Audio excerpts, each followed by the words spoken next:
Breaking tonight at this hour in Kabul, U.S. military scramble to evacuate those still trapped in Afghanistan. All as President Biden says commanders tell him another attack is likely in the next 24 to 36 hours. Hello and welcome to Justice. I'm Judge Jeanine Pirro. Thanks so much for being with us tonight.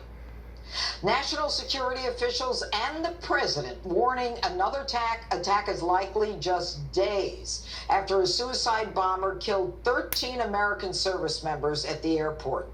The attack coming as the Biden administration continues to rely on the Taliban to bring our men and women home safely.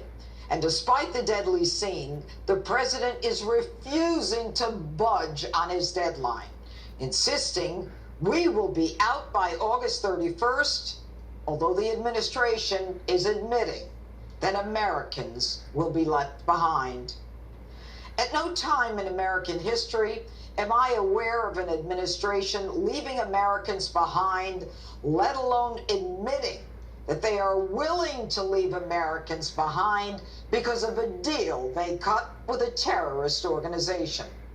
Tonight, we'll look into why the airport was selected as a point of evacuation where Americans and our Afghan partners are literally going through a chokehold in an open, exposed area, leaving them vulnerable to an enemy attack.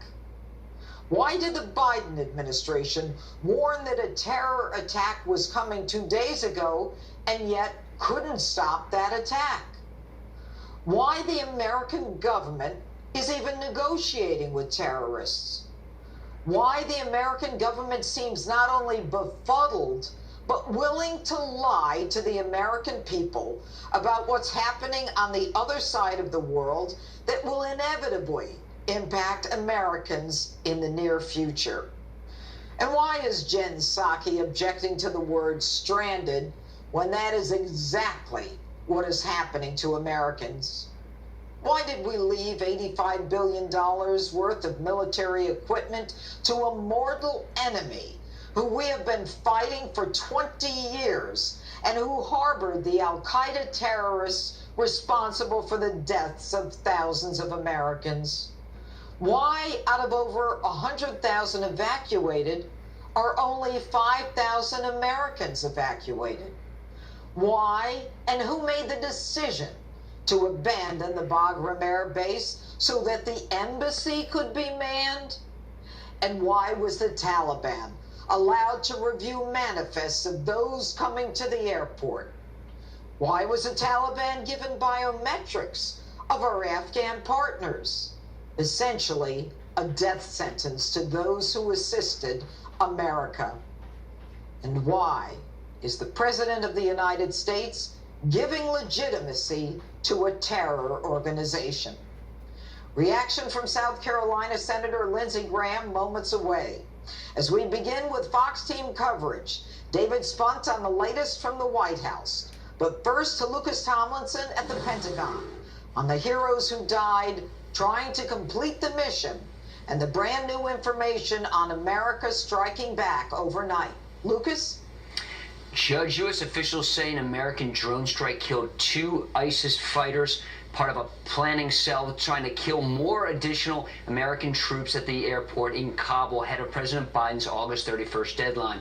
Pentagon Press Secretary John Kirby would not name the fighters, but he instead just called them planners and facilitators, words normally reserved for low-ranking fighters, Judge. They lost a planner and they lost a facilitator and they've got 1 wounded. Make no mistake, nobody's writing this off and saying, well, we got them, so we don't have to worry about ISIS-K anymore. Not the case. President Biden approved the strike less than 2 days after the suicide attack that killed these 11 U.S. Marines, a Navy medic, and a soldier. The average age of these 13 Americans, just 22 years old. 20 other Americans were wounded.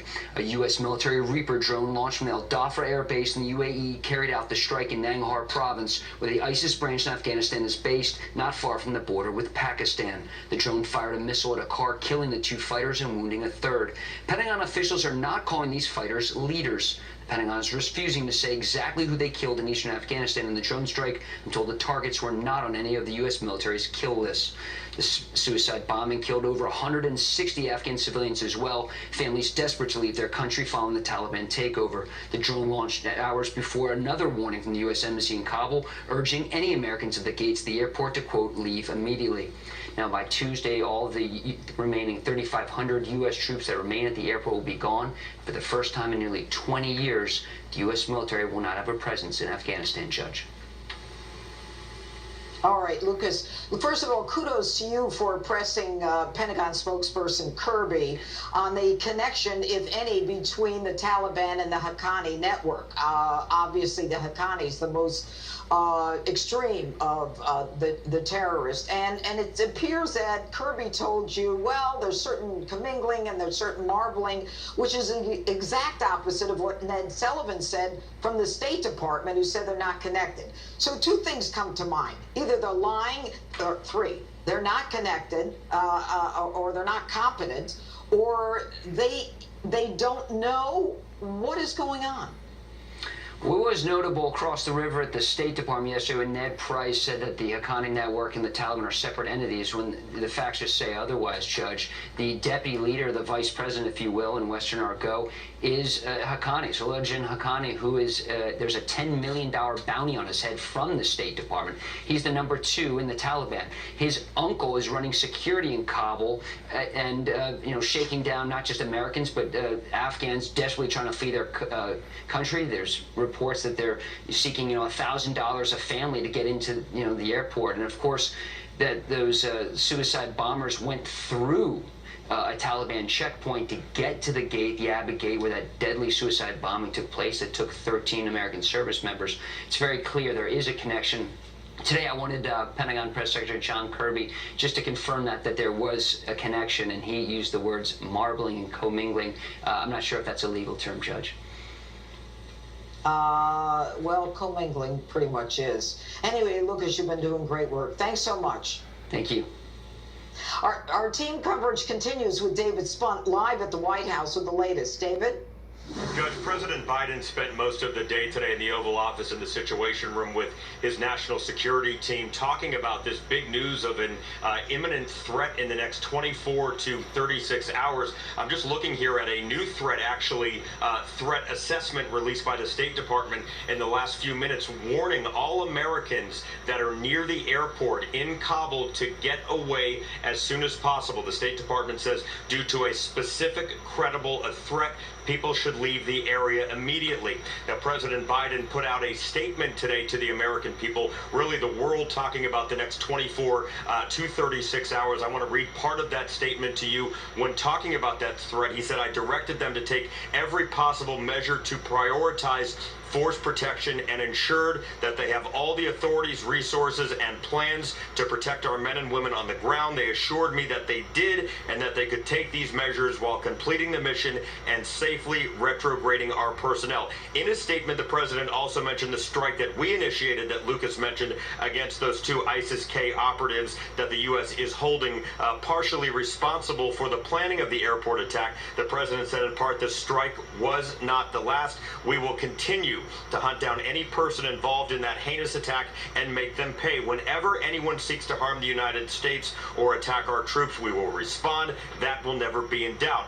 There is an increasing chorus of calls for the United States military to retake Bagram Air Base north of Kabul. We left in the middle of the night early last month. Critics of the president say we need Bagram to help get people out. I believe we could have maintained it safely. We've just gone 18 months with no casualties. That we could have maintained 2 runways.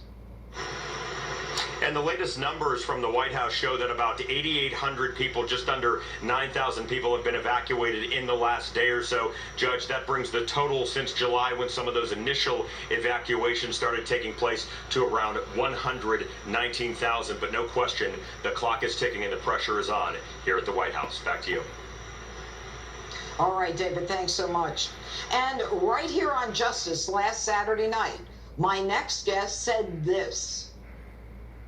I'm worried about an ISIS attack at the airport that could kill thousands of people, including Americans who are sitting ducks. If we don't change this plan quickly, we're going to get a lot of people killed by ISIS, not the Taliban. Senator Lindsey Graham joins me now. Senator, those words were quite prescient. Look where we are now. The attack by ISIS, as far as I'm concerned, facilitated by the Taliban, who let in the suicide bomber, happened just as you predicted. And now we've got thousands at the airport. And what is your prediction now? What's going to happen for those people at the airport? We just heard the president sent out a directive, don't go to the airport. How do we get Americans home? Well, we just don't have the security footprint to bring our people home. The French and the British went outside the airport to go get people, and they were successful. This has been a failed strategy from the very beginning. Here's the problem. The Taliban are using ISIS, maybe not directly, but indirectly, to give President Biden a reason to leave. I mean, if you push the perimeter out, you'd have more control. So there's another ISIS threat coming, I'm sure of that. In the last 48 hours, we've lost American servicemen. God bless them and their families. We're going to wind up leaving thousands of Afghan allies behind and hundreds of American citizens. And it all started with a very bad strategy to begin with. Well, why would they possibly say we're going to leave an air base and, so that we can man an embassy? What is the embassy doing? Yeah. Well, all I can say is they'll probably be talking about this in military classes for the next 1,000 years of things not to do. The first thing you shouldn't do is take the military out first, leaving civilians behind. Bagram was a great evacuation platform. It has multiple runways. It's out in the middle of nowhere, and you could take that air base tonight if you wanted to. If you had any will in the White House militarily, we could take Bagram Air Base, and it's very close to the resistance over in Panjshir Valley. They're about 30 kilometers away, so then you'd have a footprint to continue to get people out, and you can make the Taliban's life difficult. But we're choosing to do none of that. This is a dark, despicable, and depressing chapter in American history. Well, it's not only depressing. I mean, it's shocking. It is absolutely shocking. This is not the American ethos that we leave Americans behind. But the whole concept, Boris Johnson, the Prime Minister from the UK today, asked specifically that the United States not recognize Afghanistan or the Taliban as the legitimate leaders of Afghanistan, and he said that we should that we should join together in our effort. That's NATO. And so here we've got Biden, who decides the Taliban should be the recognized leaders of Afghanistan. What does this gain Biden to be enemies with NATO? Well, all I can say is it would be a terrible decision for the Biden administration to recognize the Taliban as the legitimate government. This was a coup d'etat by the Taliban. They took over a constitutionally elected government by military force. We should recognize the resistance, the lawful constitutional leaders of Afghanistan in Panjshir Valley. And if you start bargaining with the Taliban to get our people out, well, then ISIS will hit us in Syria and Iraq, and we got people in Africa. The last thing you want to do is start legitimizing a terrorist organization like the Taliban, allow them to use military force and legitimize it. And here's what I worry. The Taliban's slow-walking us tonight. They're holding people back, and these people will soon be hostages. And if the Biden administration begins to negotiate with the Taliban to get Americans and allies out, you're setting a template for other terrorist groups to follow. It would be a disaster. And, holding them hostage, I mean, there's talk about, money and other countries paying money. I mean, all these rumors that are going on, a terrible, terrible precedent for this great nation. Anyway, Senator Lindsey Graham, thanks so much for being with us. And still ahead, one group of veterans desperately trying to evacuate those still trying to escape Kabul. A live update from Afghanistan on their efforts. But first, the father of one of the fallen Marines speaks out. His emotional message you need to hear.